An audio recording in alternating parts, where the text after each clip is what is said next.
अब जल्दी से अपने बालों को समेट बेटी, हमें जाने में देरी हो रही है। अच्छा माँ, 10 मिनट दो, मैं अभी आती हूँ। कुछ देर में तैयार होकर प्रियंका अपनी माँ के साथ शर्मा जी के फंक्शन में चली जाती है, जहाँ कौशल्या भी अपने बेटे गगन के साथ वहाँ आई हुई होती है। कौशल्या की नजर जब प्रियंका के लंबे काले घने बालों पर पड़ती है तो वो उसे बड़े पसंद आते हैं। अरे वाह, कितने खूबसूरत बाल हैं इस लड़की के, बिल्कुल देवी माँ का रूप लग रही है। इतने सुंदर बाल तो मैंने आज तक किसी लड़की के नहीं देखे। अगर ये मेरी बहू बन जाए तो मेरा लंबे बालों वाली बहू का अरमान पूरा हो जाए।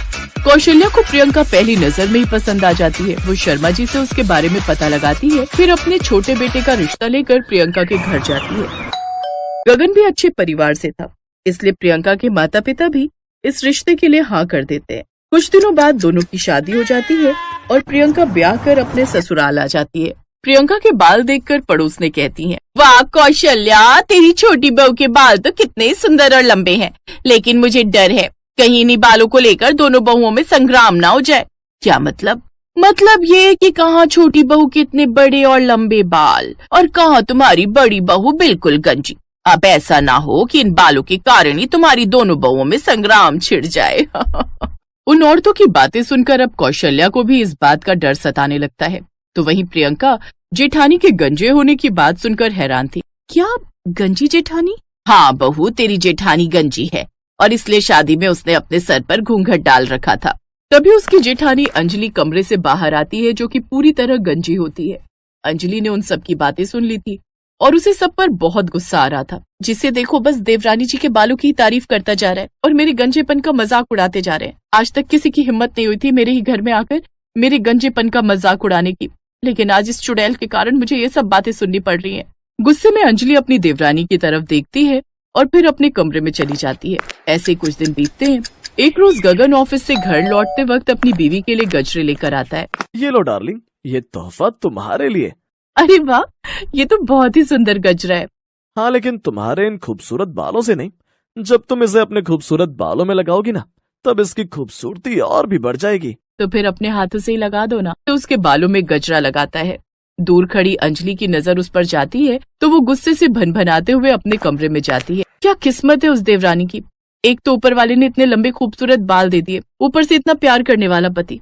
देखो जरा बाहर जाकर कैसे प्यार से उसके लिए गजरा लेकर आए है और उसके बालों में लगा रहा है।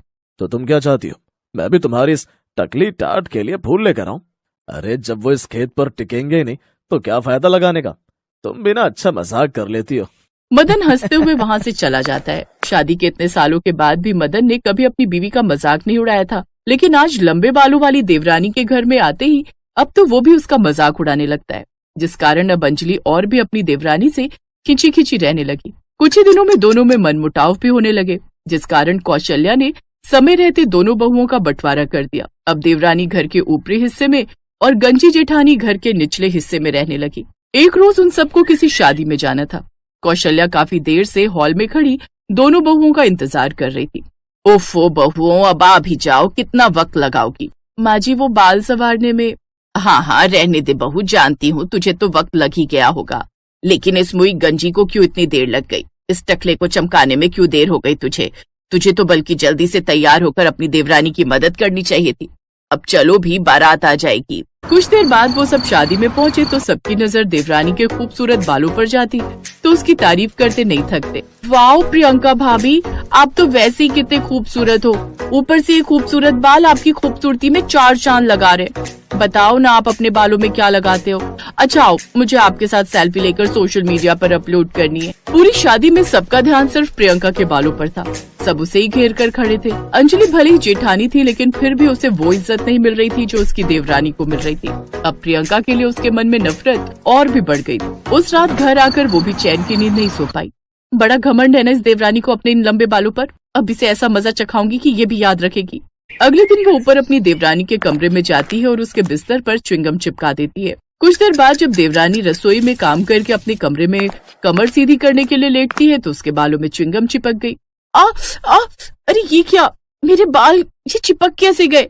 माँ जी। कुछ देर बाद वो दोनों वहाँ आती हैं।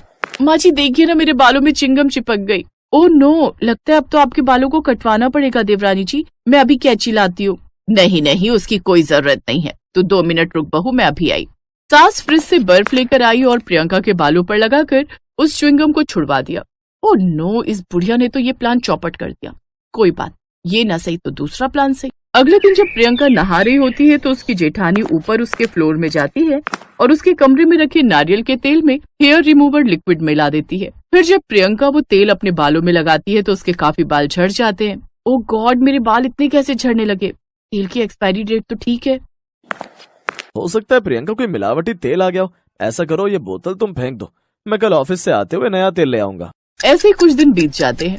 अंजलि हर वो प्रोडक्ट यूज करती जो प्रियंका यूज करती थी, लेकिन फिर भी उसके सर पर बाल नहीं आते थे।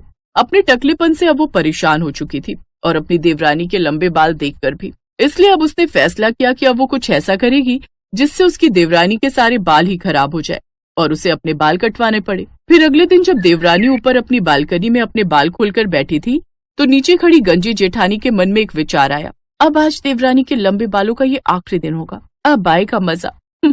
अंजलि तुलसी में दिया जलाने के बहाने दिया लेकर बाहर आई और अपनी देवरानी के लंबे लटकते हुए बालों के पास वो जलता हुआ दिया रख देती है, जिसके चलते धीरे धीरे प्रियंका के बालों में आग लगने लगती है और उसके बाल जलने लगते हैं। प्रियंका संभालो खुद को। कौशल्या वहाँ आती है और अपनी बड़ी बहू को जोरदार थप्पड़ मारती है। अच्छे से जानती हूँ ये सब तूने जानबूझकर किया है। ये आप क्या कह रही हैं? मैं भला ऐसा क्यों करूँगी? क्योंकि तू उसके लंबे बालों से जलती है और ये बात प्रियंका को बहुत पहले ही पता चल चुकी थी। वो च्युइंगम भी तूने ही उसके बिस्तर पर चिपकाई थी और तेल में भी तूने मिलावट की थी। हमें तेरे पति ने सब बता दिया है। मुझे शर्म आती है तुझे अपनी बहू कहते हुए भी। तो मैं और क्या करती? जब से ये आई आप सब इसके बालों की तारीफ करते रहते और मेरे गंजेपन का मजाक उड़ाते रहते थे। अब मेरे बाल अपने आप झड़ते चले गए तो इसमें मेरा क्या कसूर है? अंजलि रोने लगती है। तभी प्रियंका उसे गले से लगा लेती है। अगले दिन प्रियंका अंजलि को लेकर बालों वाले डॉक्टर के पास जाती है और उसके गंजेपन का इलाज करवाती है, जिससे उसके बताए हुए प्रोडक्ट से अब अंजलि के सर पर भी बाल आने लगते हैं और अब वो दोनों देवरानी जेठानी खुशी खुशी रहती हैं।